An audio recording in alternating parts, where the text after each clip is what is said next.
Madame, Monsieur, bonjour, voici le sommaire.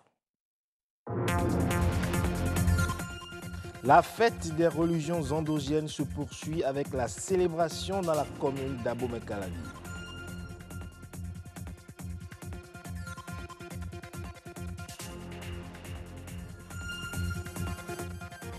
L'entrepreneuriat des jeunes, un secteur en floraison pour booster la croissance économique au Bénin.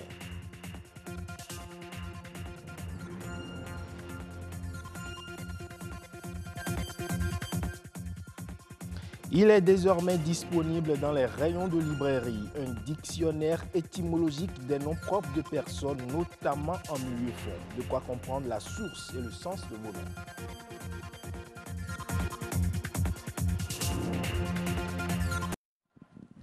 La commune d'Abomey-Calavi n'est pas restée en marge des festivités du 10 janvier. En présence des têtes couronnées et autres invités, les divinités se sont exprimées. Rosemonde Tchakpe et Gloria Oni.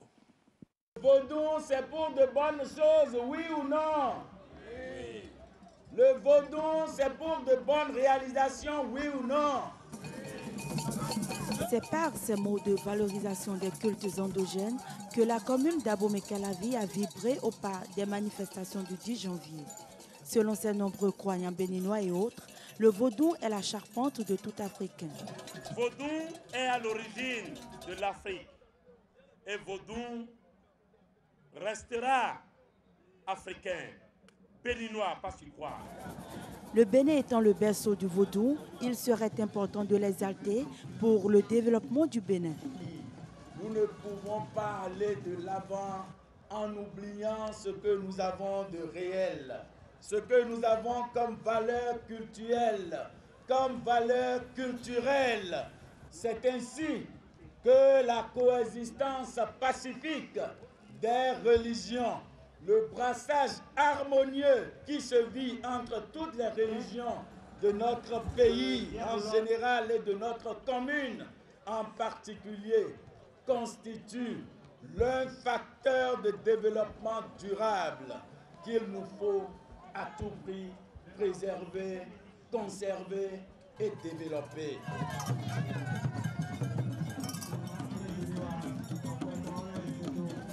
Voilà le Bénin et ses diverses réalités culturelles qui pourraient, selon les fidèles, contribuer à l'émergence du pays.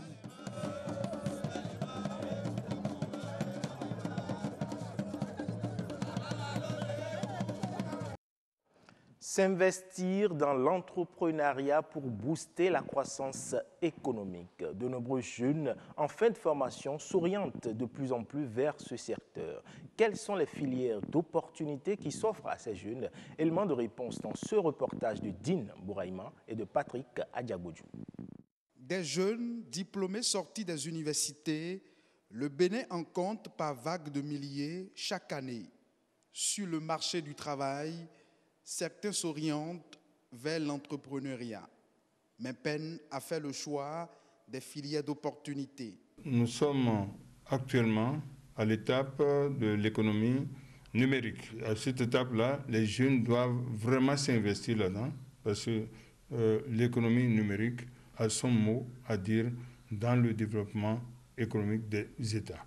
Ce qui manque à l'Africain, c'est se nourrir à partir des produits fabriqués par eux-mêmes.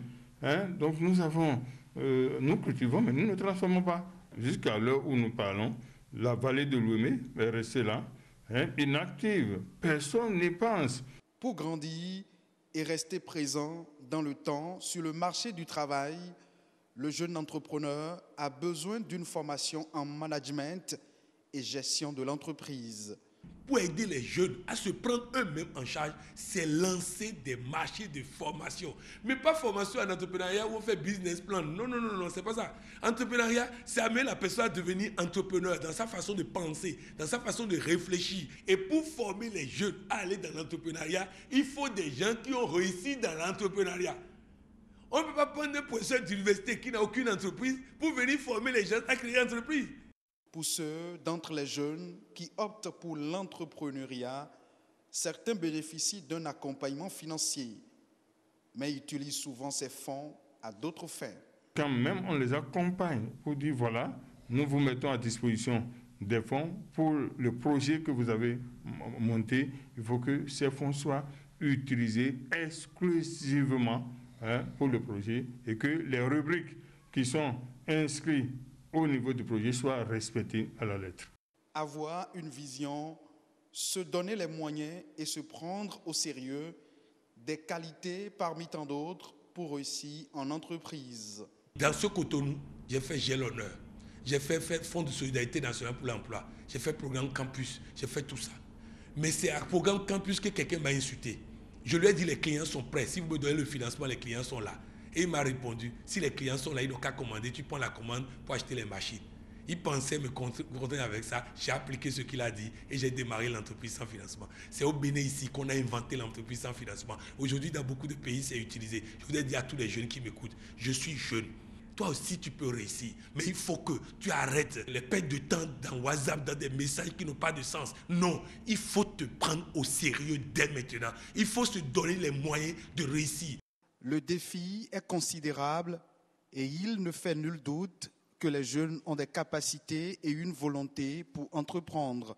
Chaque génération est le produit de son époque et il serait bénéfique d'inciter les jeunes vers l'entrepreneuriat afin qu'ils puissent participer à la croissance économique.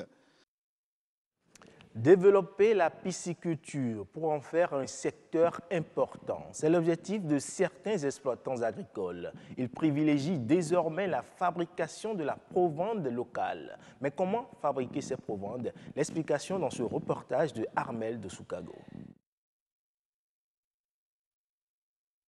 Généralement importée dans un passé récent, la provende pour l'élevage du poisson est désormais produite sur place. Nous approvisionnons la matière première sur place.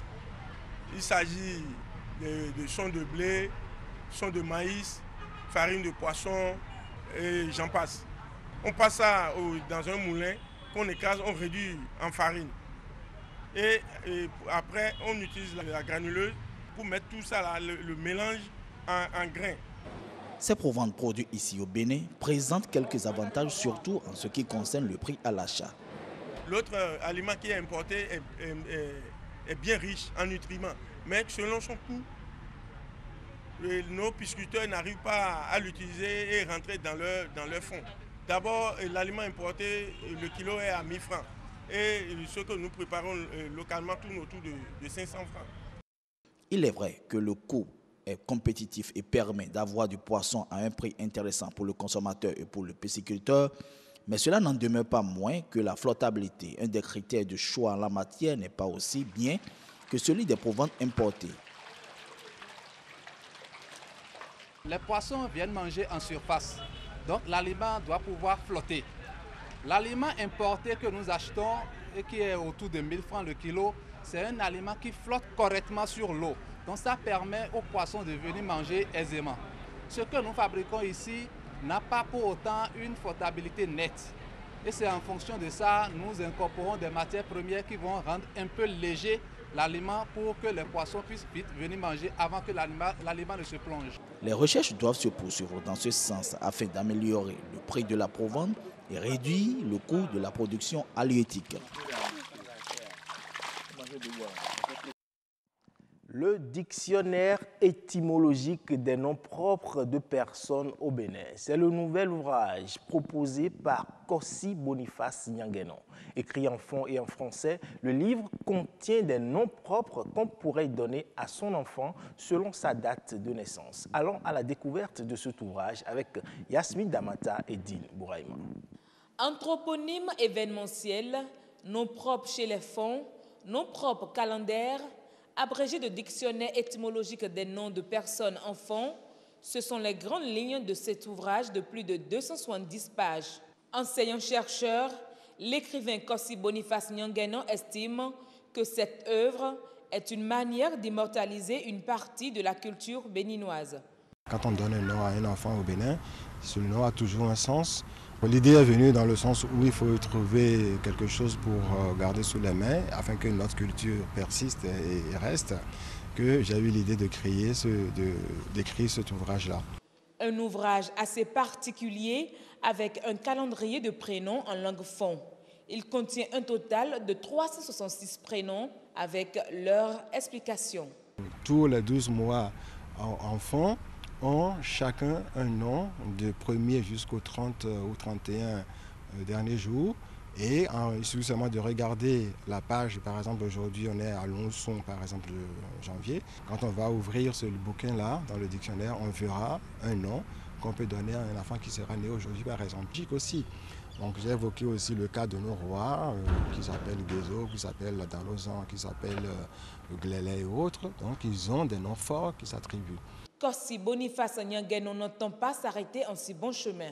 Pour que ça ne soit pas trop communautaire, donc je vais essayer de faire en sorte avec des amis qui sont là-bas ou ici, pour qu'on puisse faire d'autres ouvrages en Yoruba, en Tendi ou bien en Bariba, pour que chaque région puisse trouver son identité. Après ce livre, j'ai déjà un autre bouquin qui va sortir en février. Je l'ai intitulé Guide de conversation rapide enfant.